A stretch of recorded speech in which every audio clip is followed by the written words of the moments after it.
গরুর জন্য কাটতে হবে ঘাস, সারা জীবন শুধু খেয়ে গেলাম বাস। ঘাস কেটে নিয়ে যেতে হবে বাড়ি, জানি না কবে চলবো বিয়ের গাড়ি। ঘাস কাটতে এসে পারলাম গাছ পাকা আম, টাকা পয়সা না থাকলে সমাজে নেই কোনো দাম। লেট করলে হয়ে যাবে দেরি, চলুন আজকের ভিডিওটা শুরু করি।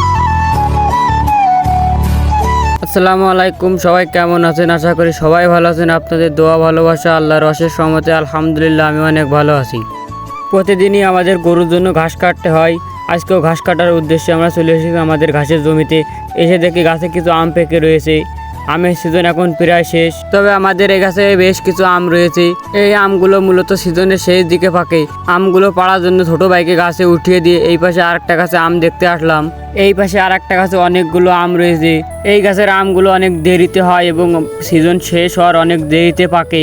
এই আমগুলো এখনো কাঁচা, যখন পাকবে তখন এই আমগুলো পারবো। আমগুলো সবেমাত্র কেবল বড় হচ্ছে। ছোট ভাই একটা একটা করে আম পাড়ছে আর আমি ক্যাচ ধরছি।